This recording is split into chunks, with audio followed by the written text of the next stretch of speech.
todos, hoy vamos a viajar a una de las páginas más oscuras de la aviación en España. El peor accidente que ha ocurrido en la aviación tuvo lugar aquí en España, en las Islas Canarias, donde murieron casi 600 personas. Así que vamos a repasar lo que pasó, por qué pasó y cómo marcó la historia. Vamos a viajar entonces a Tenerife, Gerardo. Perfecto. Tenerife. Empezamos con uno de los accidentes más mortíferos está catalogado como más catastrófico en el sector aéreo.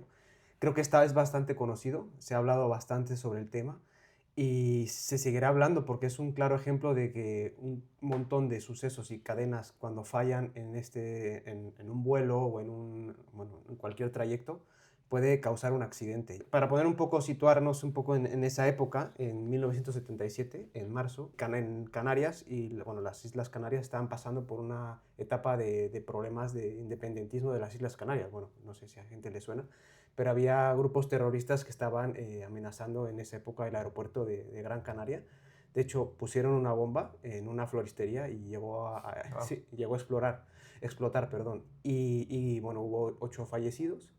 Pero esto causó que desde ahí comenzara todo el problema de este accidente, ¿no? Porque tuvieron que cerrar el aeropuerto y en ese mismo instante venían 2 aviones de diferentes sitios, ¿no? Venía Panam, que bueno, es el vuelo 1736 de Panam, venía desde Los Ángeles y hizo una escala en Nueva York para recoger gente. De ahí iba a volar directamente a Gran Canaria, porque era un vuelo charter que traía turistas a un crucero. Venían puros turistas en ese vuelo. Por otro lado, para situarnos, venía un vuelo de Ámsterdam, un KLM, el 4805, o también 747, pero un vuelo más corto. Venía desde Ámsterdam y también su destino era Gran Canaria. Entonces, te puedas preguntar cómo estos aviones tan grandes volaban en esa época, ¿no? Porque actualmente ya no vuelan tan grandes. Qué pasada coger un vuelo de Ámsterdam a Gran Canaria. En un 747. En un 747, perdón, de esa. Bueno, esta ruta eran también vacacionales, totalmente, las 2 rutas, porque esa isla, desde esa época hasta ahora mismo, sabemos que las Canarias son islas totalmente para el norte de Europa, de vacaciones, cruceros.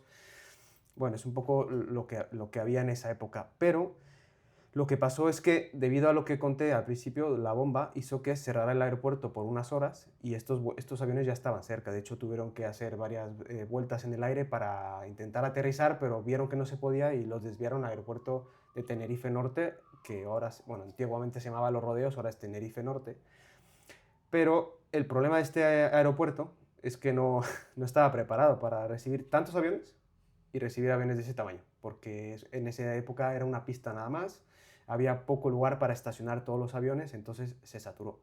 Esto sumas que era un domingo y el domingo en esa época pues había menos controladores, menos gente en el aeropuerto y fue como la cadena de sucesos que íbamos contando, menos gente, aeropuerto lleno.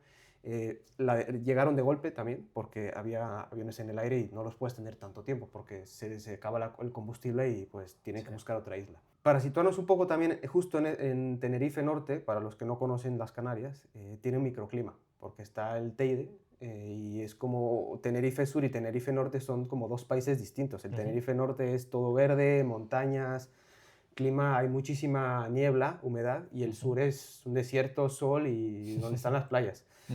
Entonces, casualmente, pues en esa época el aeropuerto no estaba preparado ni físicamente ni técnicamente para recibir esa cantidad de aviones, ¿no? Entonces, el segundo punto de la cadena es que justo cuando llegaba toda la demanda al mismo tiempo, el aeropuerto pues estaba pasando por problemas técnicos en la pista. Es decir, que las luces no estaban totalmente habilitadas, creo que estaban deshabilitadas, las luces en tierra.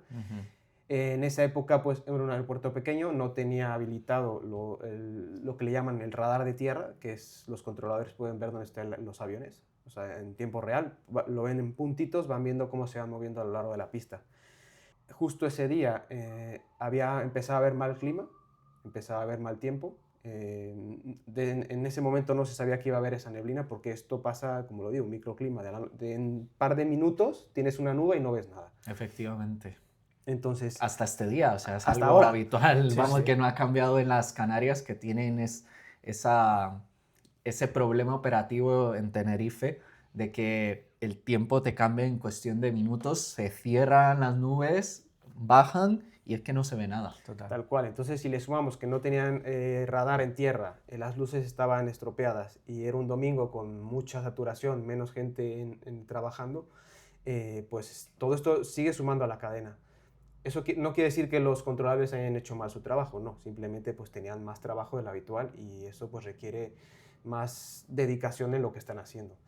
Lo que pasó es que llegaron al mismo tiempo los dos aviones 747, pero no tenían dónde estacionarlos, porque había tantos aviones en el taxiway. El taxiway es donde, pues, donde los aviones van paralelo a la pista para coger el punto de salida, ya sea configuración norte o sur, pero estaban saturados, o sea, estaban todos los aviones estacionados y no podías moverte, tenías que o esquivar el avión o esperar que saliera el de adelante. Entonces, es una imagen súper curiosa la sí, de ese día, lo que ocurrió en Tenerife con un montón de aviones ahí aparcados.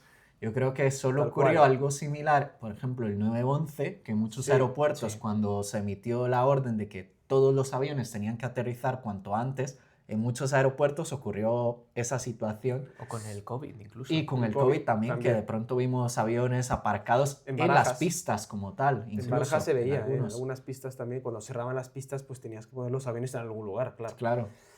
Lo que pasa es que en estos aeropuertos pues no estaban preparados para esa demanda, entonces ese mismo día, bueno, regresamos un poco cuando aterrizan los dos aviones, ese mismo día, pues un avión desembarcó a todos los pasajeros, el de KLM y el de Panam. Los dos hablaron con la torre de control y dijeron, bueno, podemos desembarcar los pasajeros. Al de Panam no se lo otorgaron, pero al de KLM sí. El de KLM sí bajó, de hecho bajaron a la terminal para que dieran una vuelta, vieran las tiendas, bueno, lo que había en esa época, pero el de Panam solo le dejaron abrir literal como la ventanilla o bajar a plataforma, estirar las piernas y nada más. ¿Por qué? Porque el aeropuerto era muy pequeño, había mucha gente, no podía tener esa magnitud de pasajeros saturando también el aeropuerto. ¿Por qué es importante esto? Porque en el momento que se empieza a abren el aeropuerto de Gran Canaria, empiezan a subir a todos los pasajeros, lógicamente, pero aquí hay algo importante, que hay un pasajero del KLM, que es el único que sobrevivió de ese vuelo, es una pasajera, que es una guía turística de Ámsterdam, que ella vivía justo en Tenerife Norte con su pareja. Entonces, lógicamente, pues creo que cualquiera lo hubiéramos hecho, ¿no? Ya estamos ahí, ¿para qué voy? Y regreso, y es un poco más lío. Entonces dijo, pues yo me quedo aquí, y eso le salvó la vida. Le salvó la vida, y yo justo cuando leí dije, ¡buah! Es que hay tantos casos como estos que te cambian la vida. Claro. Imagínate tú ver eso, después no te subes y después hay un accidente, te marca de por vida. Entonces, ¿qué fue lo que pasó? En vez de ser 235 pasajeros que llevaba el vuelo de KLM, pues fueron 234 más 14 tripulantes. Claro, uno menos, el que llegó a sobrevivir. Continuando en el avión de 747, el capitán, el capitán tenía muchísimas horas de experiencia. De hecho, era la estrella de KLM. De hecho, era el que formaba muchos pilotos en el 747. Lo tenían como en un pedestal. Salían todas las revistas. Era el típico alemán, rubio, alto, así. Holandés, ¿no? Holandés, perdón. Y pues tenía mucha confianza en él, ¿sabes? Tenía muchas experiencias. Su equipo también tiene mucha experiencia, muchas horas de vuelo. Pero ese día iban un poco justos en cuanto a las horas de vuelo, porque pues, si no saben, bueno, los que trabajan en aviación tienen ciertas horas y si se pasan, pues tienen que bajar a todo el pasajero, tienen que esperarse, dormir la noche ahí, pagarle el vuelo a los pasajeros, el hotel. Es muchísimo dinero lo que tiene que gastar por retrasos y por no cumplir las horas. Entonces iba un poco presionado, bueno, bastante presionado, y lo que quería era pues despegar lo antes posible. Entonces, esto lo obligó a tomar una decisión que va a marcar, más adelante lo comentaré, otro parte de la cadena de sucesos que no se pudieron salvar gracias a todo las decisiones que tomaron. Pero la decisión fue que quería cargar combustible a tope, o sea, quería llenar el 747 a tope con más de 55.000 litros, que es una barbaridad, y eso puede llegar a tardar media hora, o sea, es que es bastante tiempo lo que esperaron en lo que cargaban el combustible, porque lo que no quería era llegar a Gran Canaria y esperar otra vez y cargar ahí otra vez y perder tiempo. Y entonces dijo, pues lo lógico, ¿no? Tiene sentido, cargamos aquí volamos y luego ya nos vamos directos y ya no tardamos tanto. El problema es que cuando estaba repostando, el avión de Pan Am ya tenía autorización para despegar o para posicionarse en la pista, pero no podía porque no pasaba porque estaba estorbando el 747 Wow. y tuvo que esperar media hora y en este entonces, volviéndonos a situar en el de Pan Am, pues dijeron, queremos pasar, no podemos. De hecho, hasta bajó un ingeniero para ver si el avión pasaba, para visualmente, y no pasaba. Entonces dijo, tuvieron que esperar detrás y esto también es otro suceso más en el accidente. Yo voy sumando sucesos que van pasando y Sí. al final es una bomba. Al final No, que va aumentando la ansiedad en las tripulaciones, claro, correcto. conforme los minutos se van sumando. Correcto. Pasa la media hora de lo que reposta el 747 KLM, salen los 3 primeros aviones que estaban más cerca de la salida, por así decirlo, y empiezan a rodar. Bueno, para poner un poco en contexto, el aeropuerto es muy pequeño, de hecho hasta la fecha no es muy grande, tiene solo una pista y como estaba obstruido el taxiway, tuvieron que rodar sobre la misma pista y dar una vuelta de 180 grados al final y despegar. Eso sí es muy común, ¿eh? Se hacen en muchos lugares, en muchos aeropuertos pequeños. Sí. Que Así en que aquellos años seguramente Tenerife no recibía 747, no, no, me imagino. eran puros aviones regionales y aviones pequeños. Entonces, pues lógicamente los ATC, los que saben en su momento, pues tenían que pensar que tenían 2 aviones muy grandes y tenían que pues separarlos bueno, un montón de cosas que se tiene que pensar para rodar ese tipo de aviones. El problema es que como había tardado tanto el avión en repostar y en salir los 3 primeros aviones que estaban más cerca de la salida, pues la niebla cubrió el aeropuerto. O sea, no se veía nada. De hecho, los pasajeros narran, los que sobrevivieron de Pan Am, que no alcanzan a ver el segundo motor del avión. O sea, para que se den cuenta de que no se veía Wow. absolutamente nada, no había radar de tierra, todo se movía a través de comunicaciones, todo era comunicación de voz, no había nada técnico, es decir, ni radares de tierra ni nada. Entonces, le dan autorización al KLM de proceder a recorrer la pista, dar media vuelta y esperar. Siempre es así, ¿no? Hasta que no te dan la orden no despegas.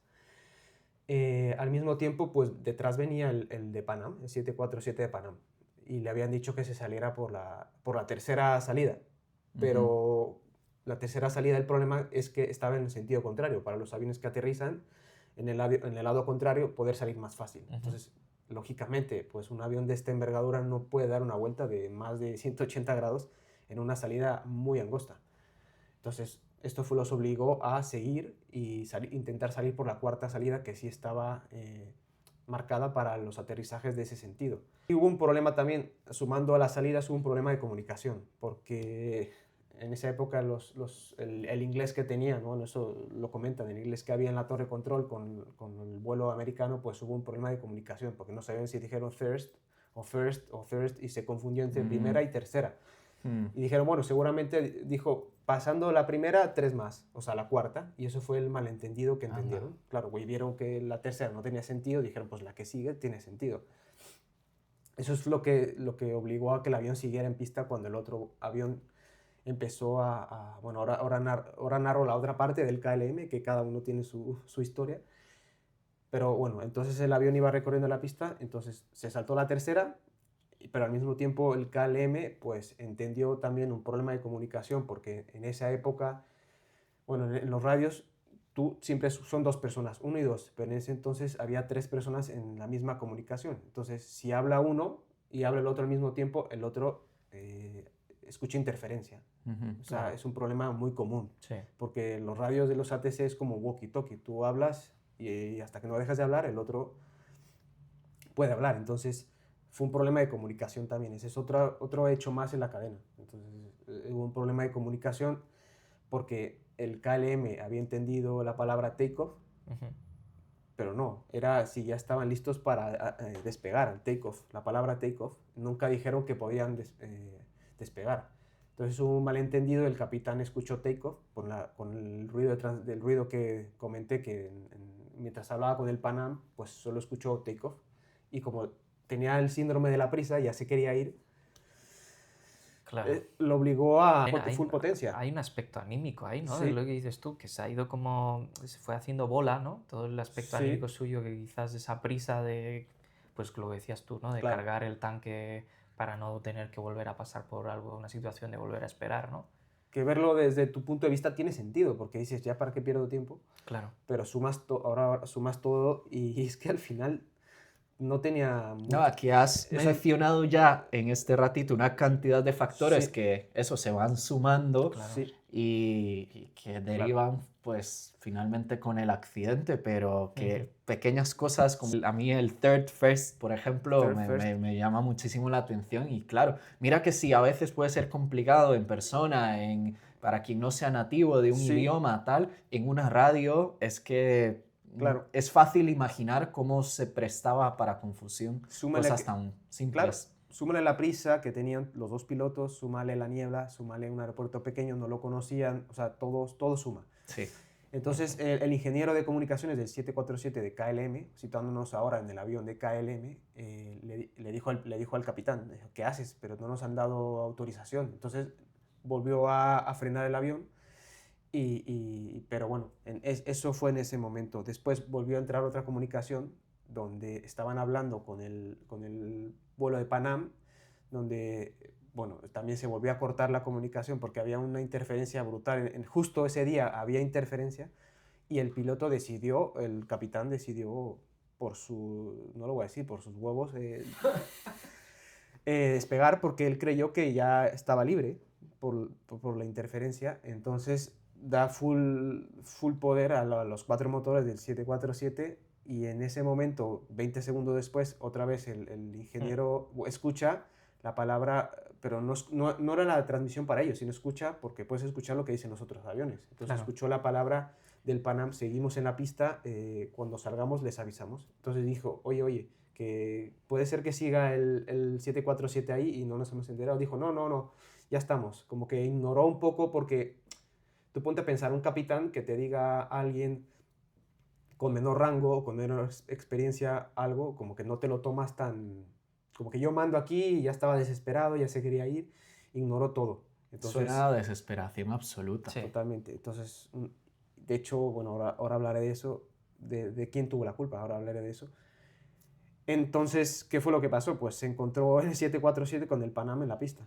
Y el Panam intentó salir, lo vio, de hecho puso todos los motores full potencia para intentar esquivarlo en la salida. De hecho se iba a salir por la hierba, pero el 747 ya estaba ahí y el capitán intentó subir el avión cuando lo vio, pero por el peso que llevaba, Claro. No Se estaba lo comió. todavía... O sea, de hecho dicen que si no hubiera cargado tanto combustible, O igual podría podría haberlo haber... creo que sí empezó la rotación, Sí, ¿no? no, Sí ya que estaba. sí, estaba. Joder. De hecho, o se sea que encaja. al final, cuestión de a lo mejor 2-3 segundos le habrían podido El salvar. tren de aterrizaje Bueno, un poco más. impactó con la parte superior. O sea que, Ah, pues mira, pues sí que al final cosa de 2-3 sí, sí. segundos. Entonces, El problema es sí. que iba tan cargado de combustible que Claro cuando que la aterrizó, rotación llevaría más era una tiempo. bola de fuego. O sea, nadie se pudo De hecho, dicen que si tampoco hubiera cargado tanto combustible, el accidente no era para que hubiera tantos muertos. Se podían haber salvado más personas. El problema es que estaba full de combustible y se encendió en 2 segundos. O sea, en 2 segundos. Sí, yo cuando lo leí dije, es que se pueden haber salvado por todos lados. Sí. Pero al final, malas decisiones de prisa, malas decisiones también mala comunicación, pues todo eso hizo que... El accidente peor fue- accidente de la Sí, hasta historia la de fecha. la aviación. Y bueno, también cuentan que ese problema de la palabra take-off, ahora pues es un tabú y ya no dicen take-off hasta que sea solo para despegar. Dicen departure, ready for departure. Y no dicen ready take-off, porque se puede malinterpretar a que lo tomen como una señal de que pueden despegar. Claro, takeoff solo se utiliza para el cleared for takeoff, Exactamente. que es cuando ya ahí sí tiene la autorización para despegar. Correcto, entonces eso me pareció curioso y tiene sentido, porque un problema de comunicación, tú escuchas takeoff y dices, bueno, vamos, ¿sabes? O departure, si escuchas departure dices, ok, todavía no. Entonces es bastante curioso. Bueno, por eso se utiliza, por ejemplo, también el alfabeto aeronáutico para evitar ese tipo de confusiones Sí. Que, bueno, el alfabeto aeronáutico simplemente no es utilizar las letras del abecedario como tal, A, B, C, sino como alfa, bravo, Charlie, por ejemplo. Claro. Entonces, no hay confusión de si ha dicho, por ejemplo, el controlador D o F, o no sé, Tal por cual. poner un ejemplo. Bueno, situándonos de nuevo en la parte del accidente, para volver, que todavía falta bastante desenlace, el KLM impacta, pero no se lleva la nariz del Pan Am. O sea, los pilotos quedaron intactos en el Pan Am. O sea, y muchos pasajeros lograron sobrevivir por eso, porque no impactó de lleno, solo una parte. Y hubo 66 o 61 sobrevivientes del Pan Am, que se esperaba que fueran más, pero bueno, gracias a Dios hubo más sobrevivientes que los del KLM, pero muchos pasajeros narran la historia. De hecho, hay varios vídeos donde salen pasajeros narrando su parte del accidente, y voy a comentar dos que me pareció muy curioso. Una pareja de americanos que iban de vacaciones a Gran Canaria, que lograron sobrevivir, que narran la historia de que escucharon un ruido durísimo y no entendieron, y pensaron que había sido una bomba o un atentado, porque no te esperas que un avión te vaya a chocar.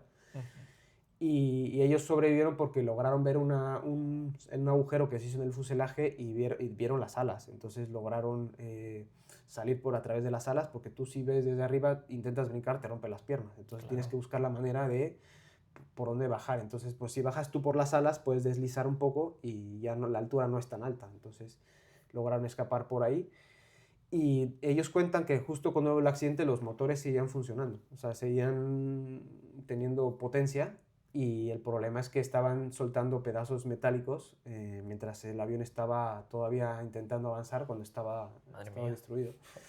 Yo eso lo escucho como una película de terror, ¿sabes? Sí, sí. Yo es que estoy como imaginándome que estoy ahí, y me imagino Sí. eso, que de repente escuchas un ruido, un sonido como si una bomba, ¿no? Sí, sí. Y digo, ¿pero qué ha pasado aquí? Y intentas, pues eso, pues el instinto de supervivencia, y ahí es cuando se activa. Tal cual, intentas escapar lo más rápido posible, Sí. y bueno, eso es lo que hicieron ellos y los 61 pasajeros que sobrevivieron. Lo que cuentan aquí, que es curioso, es que había una azafata que estaba ayudando a evacuar a todos los pasajeros, y en ese mismo momento el motor desprendió un pedazo metálico y la decapitó. Entonces cuentan eso como un hecho muy traumático, Es muy sangriento. es muy sangriento, pero bueno, esa es una parte que no te cuentan muchos, que sucedió, y son cosas que suelen suceder cuando estás escapando de un accidente de un avión. Puede que todavía no estés libre de que te hayas salvado.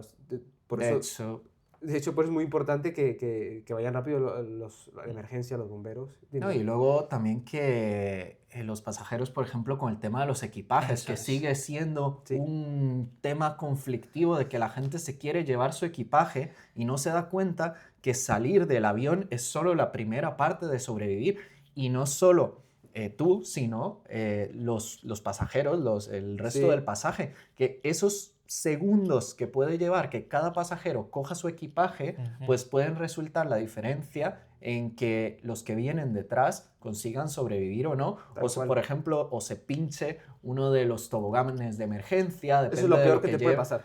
Y luego, o eso, que puede haber explosiones, o también hemos visto ejemplos de que la gente sale del avión y empieza a grabar, por ejemplo, y no es consciente, pues un avión está cargado de combustible, puede haber alguna explosión. Hay imágenes donde ves a la persona saltando en el tobogán Con la maleta inflable, bueno, lo ves con la maleta de mano saltando, que obviamente la tripulación no tiene tiempo para echarle la bronca al señor, ya se la echará de la bronca después si se salvan o lo que sea, pero sí, obviamente va en contra del protocolo de emergencia de evacuación, y va también en contra a nivel moral y ético de lo que supone esa situación, que es que la prioridad es salvar vidas humanas, no salvar tu objeto metálico X, ¿no? Yo tengo una opinión súper clara en este sentido. Sí. O sea, es que de alguna manera a lo mejor esos compartimentos superiores se deberían bloquear para dos cosas. Cuando hay un accidente, pero luego también el típico pasajero en tierra que se levanta antes de que la tripulación lo indique. Ya está. Idea millonaria. No, o sea, a ver, entiendo que obviamente todo eso es añadir complejidad Ya, y mecanismos a los Eso compartimentos, es. peso, tal. O sea, no creo que a las aerolíneas les merezca la pena. Ya he hablado un poco de dos historias diferentes. La bueno, la turista holandesa que no subió al vuelo, de los dos pasajeros, pareja que salieron ilesos del vuelo y tuvieron este hecho traumático de la azafata. Y el tercero es el único español que estaba en la cabina del Pan Am, pero vamos a decir, ¿qué hace un español en una cabina de un Pan Am? ¿Sabes? Esta persona es, bueno, voy a decir el nombre, Juan Antonio Murillo. De hecho, tiene un video en YouTube, él narra su parte también, que es muy interesante, porque es totalmente otra forma de ver el accidente.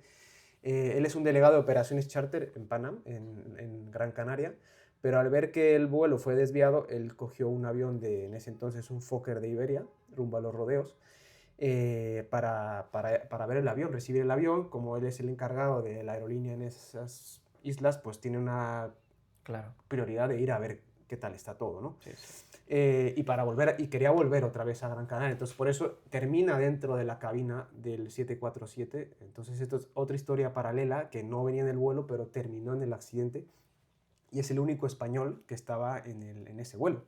Entonces él dice que al ver el accidente, pues vio que cuando choca el KLM no estaba la parte de arriba de la cabina, y por suerte también narra que vieron un hueco que se hizo entre la cabina del piloto. Hay un acceso a veces a la parte de abajo a las computadoras, y se conecta con carga, y por ahí pudieron salir, pudieron escapar por ese agujero.